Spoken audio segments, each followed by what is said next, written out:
What was the answer? Correct.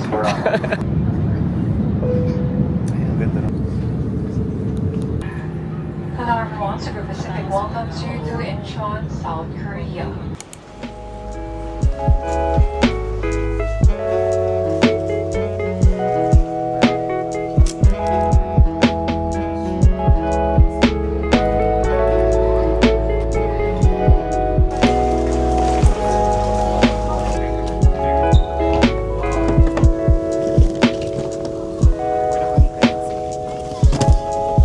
Let's go.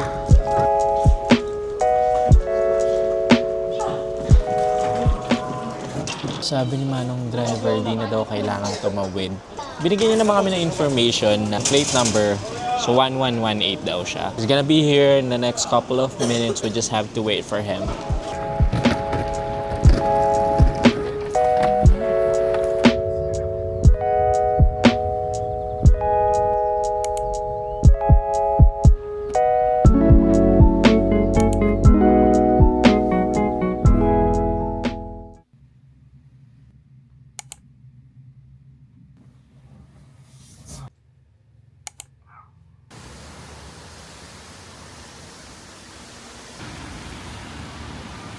Grabe. After 5 times na attempt kong mag-withdraw, kapag-withdraw din ako. Kasi I'm trying to withdraw kasi ng 1 million Korean won in just one transaction. Yun nga lang, hindi siya pwede ng isang bagsakan pala. So, sinubukan kong i-lower down to 700,000. Hindi rin siya pwede hanggang sa napunta ako sa nung 200,000 Korean won. Doon lang siya nag-go through. So today, pupunta kami sa market na malapit sa place namin. We're gonna try the local food. Siyempre, hindi tayo kakain sa mga fancy restaurant. For the meantime, we want to try the local one muna.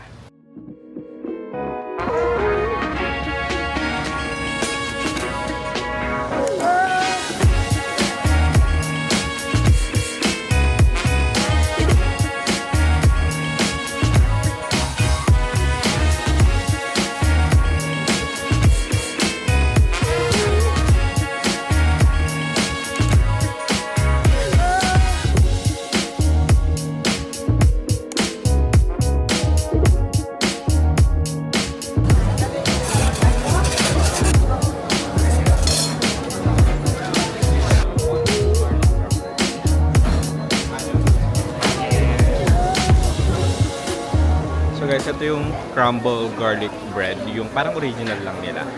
Sarap. Ano? Grabe, 4,300 Korean won lang siya. Yung bread sobrang tasty. Tapos garlic siya. Basta something new. So if you're going to visit Seoul, you must try this one. Kasi pinipilahan siya sa Garlic Boy. Pangalan ng ano daw, Garlic Boy, the original garlic bun house. Ito yan sa Seoul. Oh, parang ito na yung food court nila.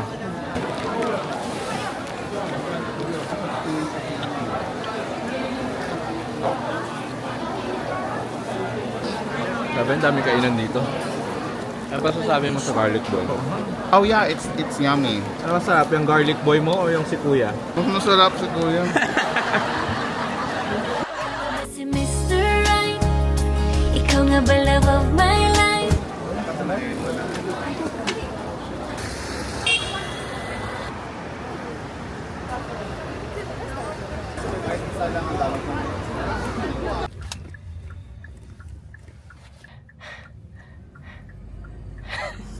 Grabe makipagsiksikan dun sa palengke, no? And now we're heading to Hanok Village. We're gonna tour you guys to somewhere historical palaces. Ano yung best food na kinain mo doon? Garlic bread. The garlic bread, no? Si Garlic Truffle Boy. garlic bread boy. Totoo, kaya pala siya pinipilahan. Grabe. Ako, I ate yung pork blood sausage, I think. Maybe some would like it, but hindi ko marirecommend kasi lasang anghit. Mabukosh ka yan, friend. It's not good for my palate, pero siguro sa iba. So, hindi ko siya i-recommend for myself.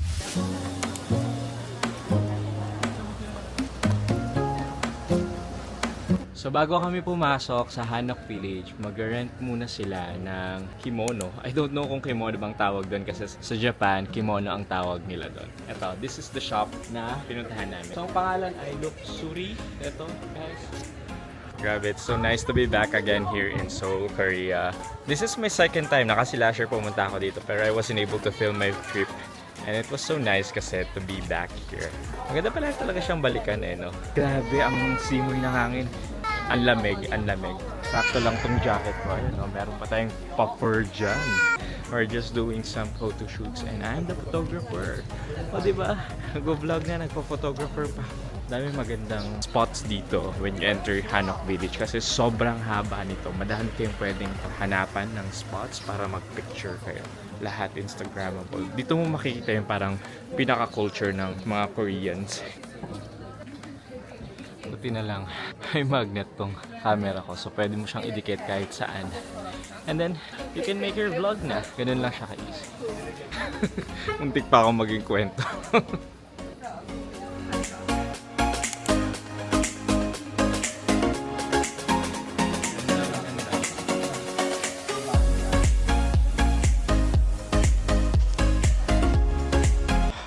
Grabe ang ganda dito sa Hanok Village.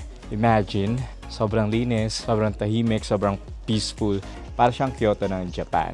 Buti nga ngayon hindi masyadong crowded eh. There are parts naman talaga guys na medyo crowded dito. And there are days, there are times na sobrang crowded dito. The good thing about this, hindi crowded. Perfect time for us to visit Hanok Village. And of course, tapos na ang ulan. And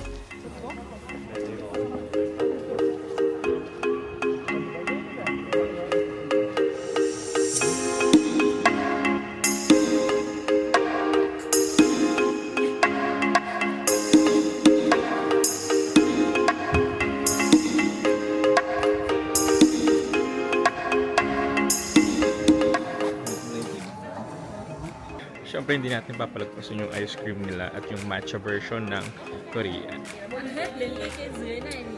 This is giving naman. This is giving naman.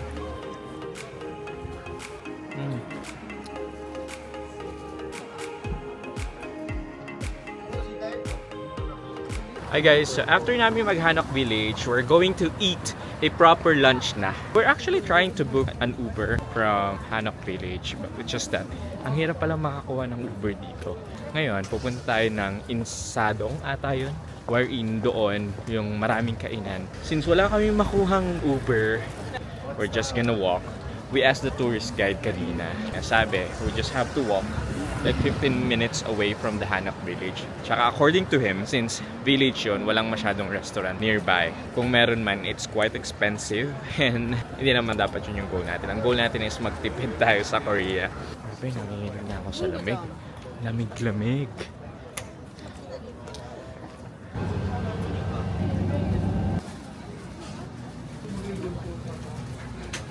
Sobrang daming kainan pero we can decide kung saan kami pwedeng kumain. Scan mo daw yung menu. Hi guys! At last, nakahanap kami ng pakainan namin. Nandito kami sa may Seoul Food Noodles. Walking distance lang siya from Hanok Village. Like few meters away lang siya. Tapos meron kami pinasukan na parang maliit na eskinita. Nandun yung punong-puno ng mga restaurants. Pero more on noodles kasi sila dito eh. Tsaka may mga rice naman. Mabango kasi nung dumaan kami. Kaya parang sige try natin. Alam mo naman pag Pinoy diba parang mabango yun. So, for sure masarap yun diba? December? We'll just be waiting for our order and then kakain na tayo. Let's go! Sobrang gutom na ako. Yeah, thank you. Thank you.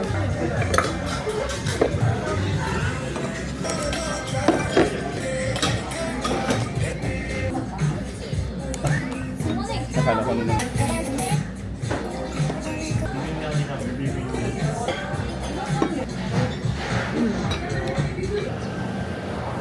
I couldn't find him, but I can see the Starbucks. It's right over there. I'm gonna get some coffee here. It's coffee time.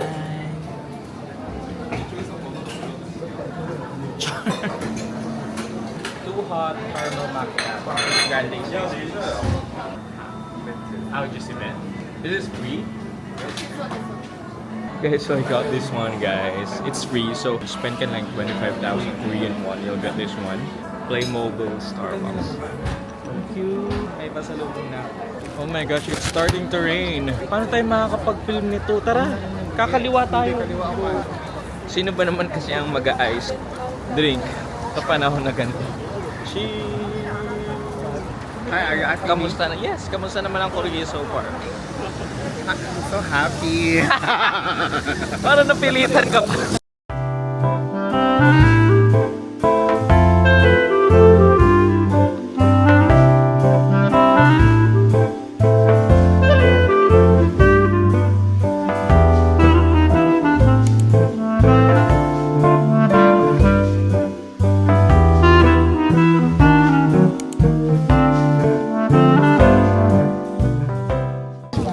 So 5 p.m. last admission going to National Palace Museum. If you're going to enter the National Palace Museum, you have to buy your ticket. That's going to be like 3,000 Korean won per person. Pero kapag papasok kayo na naka-hanbok, wala kayong babayaran. Pwede na kayong dumiretso agad dun sa gate. Let's go! It's going to be the last admission. Umabot kami 2 minutes before the last admission. There! It's just nice to be back here kasi one thing na parang pinagsisiyan ko na hindi ako nag-film noon kasi there are so many tourist spots, good places, Instagrammable spots here in Seoul, Korea na sana na-film ko. Diba? Ngayon binabalik ko na kasi I've been doing YouTube for quite some time back in 2019. It's just that nagkaroon ng pandemic, na busy ako. Hindi ko na naharap ang pagpa-vlog. But then again, ngayon nagkaroon ako ng lakas ng loob. Hindi naman lahat magugustuhan yung vlogging ko. Hindi naman lahat magugustuhan yung pag-film ko. But then again, I'm doing it because I want to film, I want to document my life. I want to document the places na mga pinupuntahan ko. And I wanted to share it with you guys. Kasi when I get older, at least meron kayo papanoorin. Meron kayong, parang alaala. Bakit ba ka nagiging melodramatic for today's vlog? The iconic National Palace Museum of Seoul, Korea. Tara, let's go inside. Hello! So nandito na kami ngayon sa loob ng National Palace Museum. We only have 1 hour left, to roam around the National Palace Museum. When you go here, kapag late na, medyo palabas na yung mga tao, hindi na ganun ka-crowded inside. You have more time to take a picture, more Instagrammable. Para ako nasa loob ng Korean drama. Literally, grabe. I'm alone right now. Yung mga kasama ko nandun sa loob. And ako, I'm just enjoying the moment. I don't want to pressure myself. I don't want to rush. Just enjoy the moment. Kasi sumakses ka eh. Just enjoy the moment, Di ba? Grabe, parang sarado na lahat ng mga post ko. Grabe, sobrang nakakakinis dito. Sobrang nakaka-glass skin, guys. So nag-a-announce na sila, guys. We need to leave the palace now kasi mag-start na yung concert in the next couple of minutes. Otherwise, you have to purchase a ticket para makanood kayo ng concert. Takas maka-fresh ng golden hour dito. Welcome to Seoul, Korea!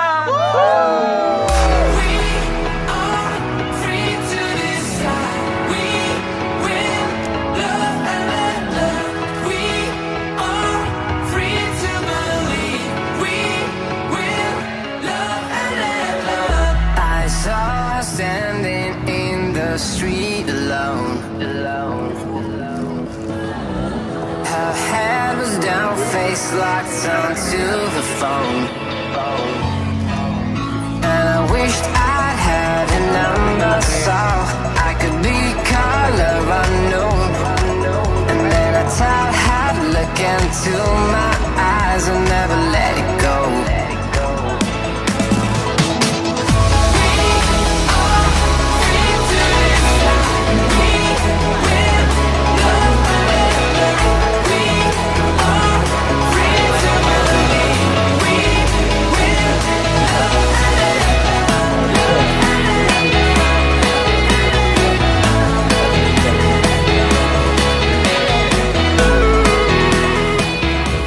So yun nga, guys, tapos na kaming kumain. Yan, from BBQ, we had a dinner, a great dinner. Actually, puro chicken lang yung kinain namin. Tsaka, iba pang side dishes. Pero busog na kami. We didn't eat rice. Pero it's okay. Masarap siya. Sinuot ko na to kasi sobrang lamig. I didn't expect it. Ang lamig na. Magbubuk na kami. Going back to our place to get some rest. And then tomorrow, it's going to be like an early tour. Sana magising kami na maaga. Yung Gongo Dive! Tawag dito, malay mo mura dito. Dito na.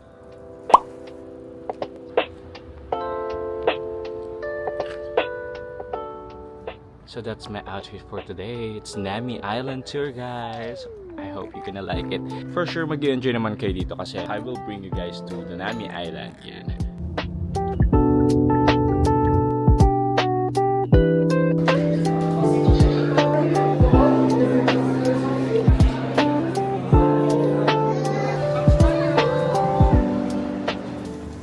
Okay guys, so our first destination is a rail park.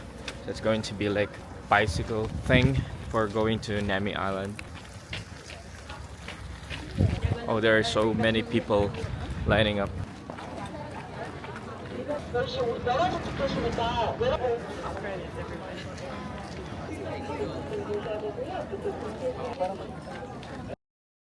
So it's a rail bike for today. It's the first activity that we're gonna do today. Hi!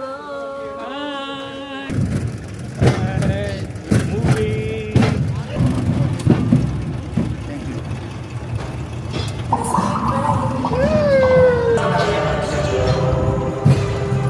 Alright, so that concludes our first activity for today. Actually, it took us like 1 hour trip lang din naman to reach the end point.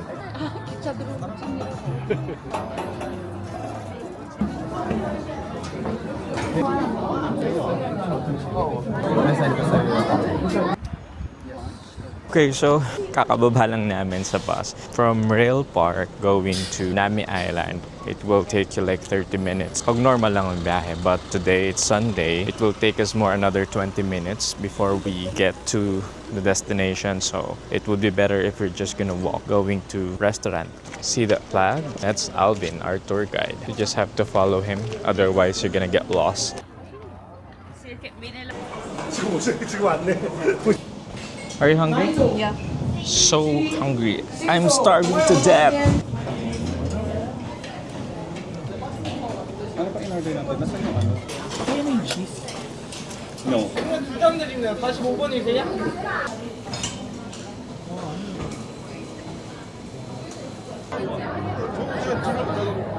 We're about to ride a ferry going to Nami Island. Alright, so the ferry will just gonna bring you to the island for the next 5 to 10 minutes. Sobrang quick lang niya going to the island.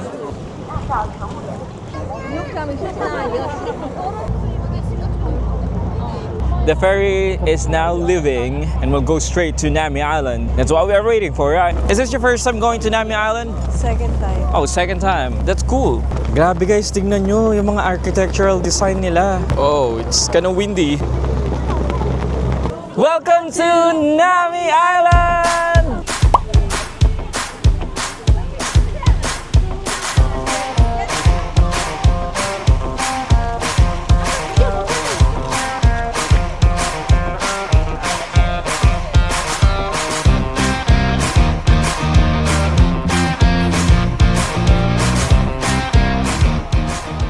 Guys, we're down to our last and final destination for today's activity. It's going to be the Petit France. There are some advantages and disadvantages if you're going to book your tour. One of the advantages will be you don't have to commute from one place to another kasi everything is going to be compacted already. The disadvantage naman nun is sobrang ikli lang, konti lang ng time nyo to roam around. Pero it's up to you. If you're not really a fan of doing DIY, you can book your tour through KKday or Klook. So we're gonna go inside now, guys.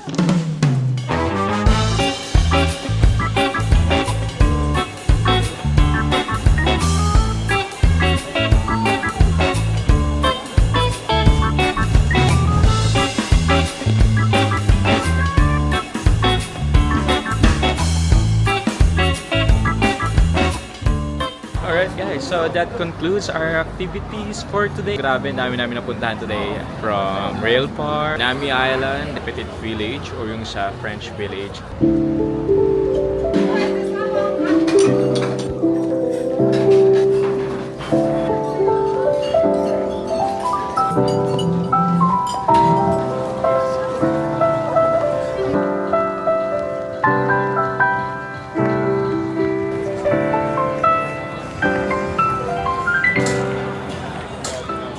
Good morning, guys! We don't have a tour today. It's going to be like a DIY. Most probably, pupunta kami sa COEX Mall. Yung maraming mga libro ata yun. Pupunta din namin yung Ensol Tower. Sana hindi kami maligaw. We're not gonna take Grab today or Uber. But rather, we're gonna do commute. So let's go. This is my outfit for today. Take a look.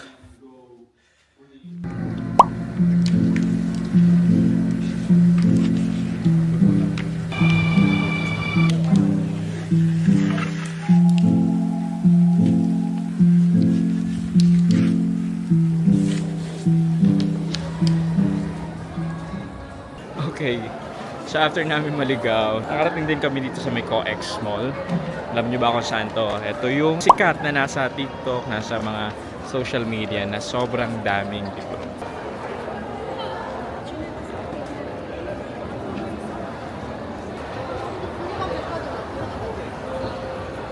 Ayan, so lumabas ako guys para makita nyo naman yung Dongdaemun Museum Memorial.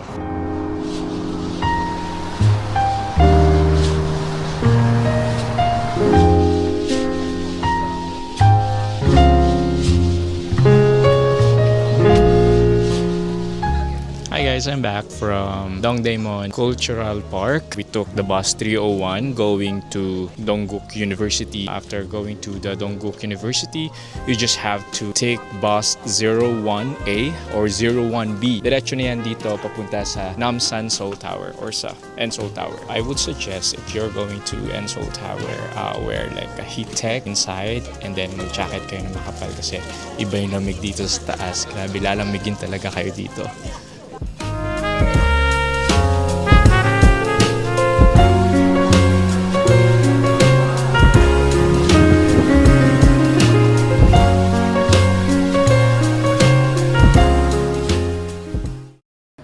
Good morning guys! This is our day 4 here in Seoul, South Korea. Okay, so ang itinerary namin today is number 1 is Loteria, then Lotte World, and then Seoul Sky.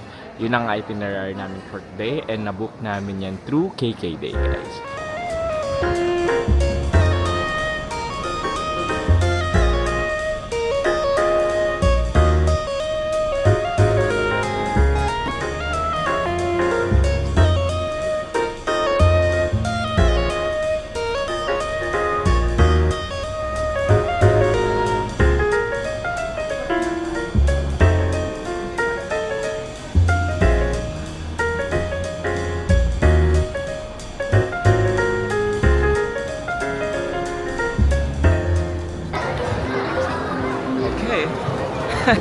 Let's go to the Magic Island. So dalawang part kasi ang Lotte World theme park nila dito. Merong indoor at merong outdoor. According to our tourist guide, it's better to start your tour outdoor. Grabe. Ang lamig.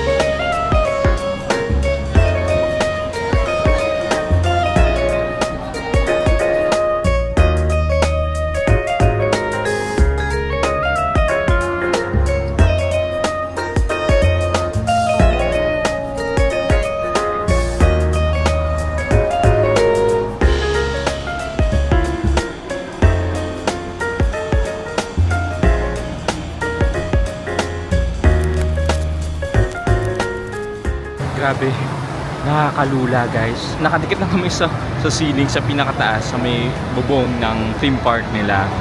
Kung may fear of heights ka, huwag ka na lang tumingin sa baba kasi nakakatakot. Pero the good thing about this, hindi siya mabilis. Sobrang slow lang siya. Yung cons lang nito is sobrang haba ng pila.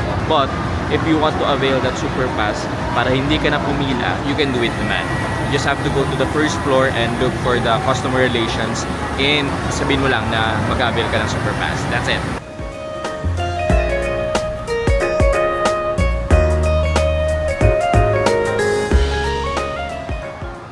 제가 더 받아서 Okay. Put everything. 요게 예, 요거 먼저 저건 라스트.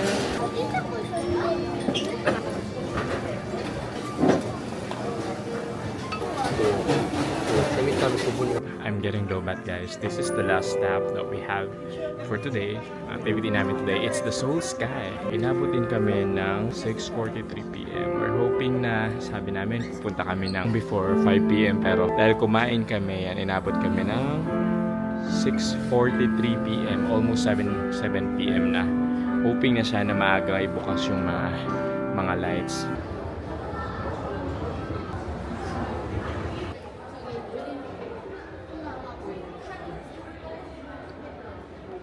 Okay, so we made it to the top of the Sky Tower or the Seoul Sky Tower. Grabe yung taas. Tapos, I was actually under the impression na sabi ko, gabi na, marami ng lights. Yun nga lang, when I reached yung peak ng tower na to, habang liwanag pa rin pala sa labas. Grabe no, makapigil hininga. Meron din pala sila dito, cafe. If you get hungry, you can buy some snacks, may coffee and pastries sila dito.